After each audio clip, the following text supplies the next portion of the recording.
आज जानकारी प्राप्त करेंगे एक बहुत ही डेंजर खतरनाक कम्युनिकेबल डिजीज़ है जिसको लोग HIV एवं एड्स के नाम से भी जानते हैं।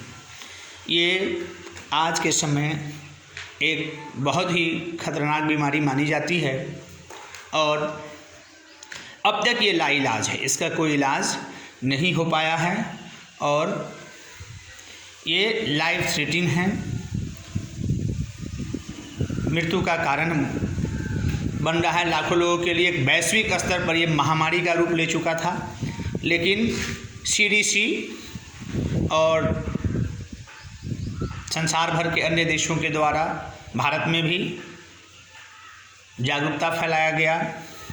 इसे बचने के उपाय, इसके कारण, इसका किस प्रकार ट्रांसमिशन होता है, इन सब चीज़ों का जब पता चला है तब इन बीमारी पर कुछ नियंत्रण पाया गया है। तो आज हम लोग ये बायोलॉजी का ये बहुत इम्पोर्टेंट चैप्टर क्लास 12th का जिसका हम लोग चर्चा करेंगे, एड्स। ये एड्स का पूरा नाम एक्वायर्ड इम्यूनोडिफिशियेंसी सिंड्रोम होता है। यह एक वायरस के द्वारा होने वाला रोग है और हम लोग जानते हैं कि वायरस के द्वारा फैलने वाले रोग प्रायः जो है सो या तो स्वयं ठीक हो जाते हैं या कुछ स्थिति में ठीक नहीं होते हैं। तो कुछ स्थिति में नहीं ठीक होने वाले जो रोग हैं उसी में आता है एड्स। इसका कारण है एक वायरस जिसका नाम है ह्यूमन इम्यूनो वायरस, जिसको HIV के नाम से जाना जाता है। अब प्रश्न ये उठता है कि इस रोग के सिम्टम क्या है, कैसे कोई जानेगा कि इस रोग का लक्षण क्या है। तो इस रोग के जो कुछ प्राइमरी सिम्टम्स हैं, जो लक्षण हैं जो आप में दिखेंगे, the important symptoms of the disease are such as whole body fatigue, fever, chill, weakness, rashes on the body. ये सब इसके प्रमुख लक्षण हैं। जैसे अगर हिंदी में हम बात करें तो ये लक्षण हो गए आपको शरीर में थकान महसूस करना, कमजोरी महसूस करना, बुखार आना, लगातार बुखार बने रहना, शरीर पर पूरे शरीर पर रैशेज हो जाना, चकत्ते का आ जाना, ये सब इनके लक्षण हैं जो इन्फेक्शन के तुरंत बाद शो करता है और इसके बाद ये लक्षण गायब हो जाते हैं और ये स्लीपिंग स्टेज में चला जाता है। फिर 5 साल 10 साल के बाद जब ये वायरस शरीर में जा कर के इम्यूनो सिस्टम को, जो हमारे शरीर में जो इम्यूनो सिस्टम है जो बीमारियों से लड़ने का काम करता है, उस सिस्टम को जब ये ध्वस्त कर देता है तो ध्वस्त करने के बाद तब रोगी का शरीर कमज़ोर पड़ने लगता है, उसका वेट कम होने लगता है, शरीर का शाइनिंग ख़त्म होने लगता है और वो धीरे धीरे बहुत कमज़ोर हो जाता है और अंततः हड्डियों का ढांचा बन जाता है और अंत में उसकी मृत्यु हो जाती है। तो सवाल है कि एड्स HIV के द्वारा जो फैलने वाला रोग है, ये फैलता कैसे? What are the sources of transmission of HIV? There are following sources such as, first of all, may unprotected sexual relations for several persons or infected persons। ये इसका प्रमुख कारण है। अनैतिक यौन संबंध, समाज में अनैतिकता बढ़ा है, लोग गलत आचरण ज़्यादा कर रहे हैं जो इस रोग के प्रसार का प्रमुख कारण है। जहाँ भी प्रोस्टिट्यूशन का अड्डा है वहाँ लोग जो है, शहरों में खास करके या ये समस्या ज़्यादा है, देहात में भी कुछ स्तर तक ये समस्या उत्पन्न हो रही है। लोग अनैतिक संबंध है, कई महिला पुरुष से शारीरिक संबंध बनाते हैं, सेक्सुअल रिलेशन रखते हैं, जिसके कारण ये बीमारी तेज़ी से फैल रही है। और दूसरा है ब्लड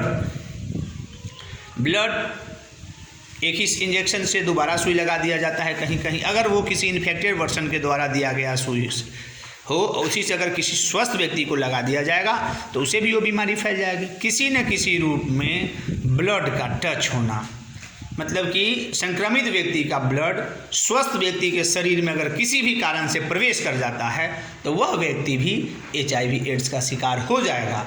तो सुई दिलवाने समय सावधानी बरतने की ज़रूरत है। पार्लर में, सैलून्स में ब्लेड वगैरह चेंज करवाना आवश्यक है। इसके अलावा जब किसी को ब्लड चढ़ाया जाता है तो उसका HIV टेस्ट ब्लड का निश्चित रूप से होना चाहिए। तो यही सब साधन हैं जिसके द्वारा ये बीमारियां फैलती है।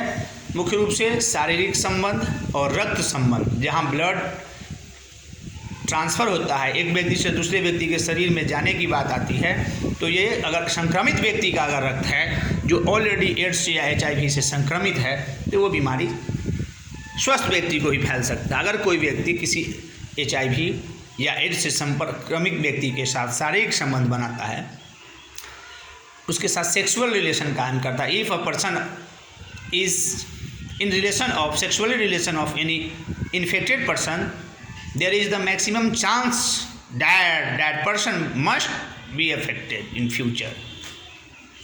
तो ये ज़्यादा है ज़रूरी है कि लोग, अब सवाल है कि कुछ भ्रांतियाँ भी, जिस भ्रांतियों को दूर कर लेना चाहिए।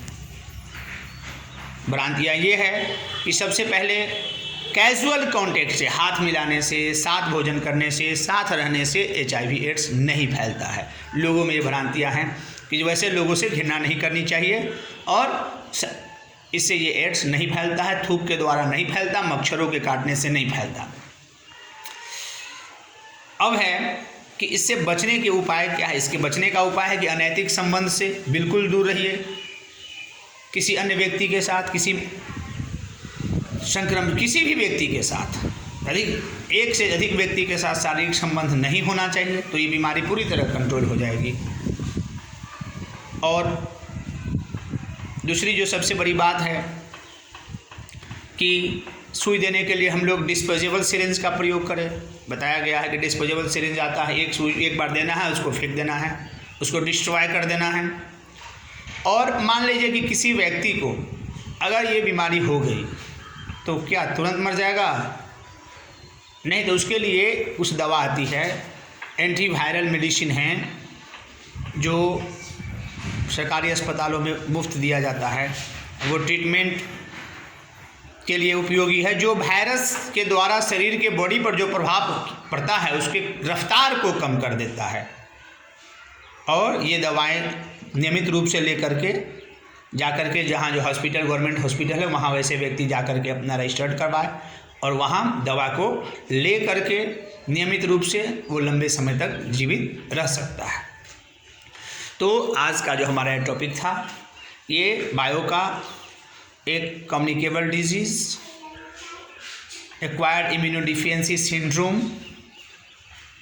जो आज के समय एक वैश्विक समस्या है और घातक रोग है, इसके बारे में मैंने ये वीडियो एजुकेशन के साथ साथ जन जागरूकता फैलाना है, जिससे युवा पीढ़ी के लोग, यूथ, जो हमारे जो न्यू जनरेशन के बच्चे हैं, वो सुरक्षित रहें और सेफ रहें और अपने जीवन में कोई ऐसी गलतियां न करें कि ऐसे बीमारी के संपर्क में आ जाए। Thank you.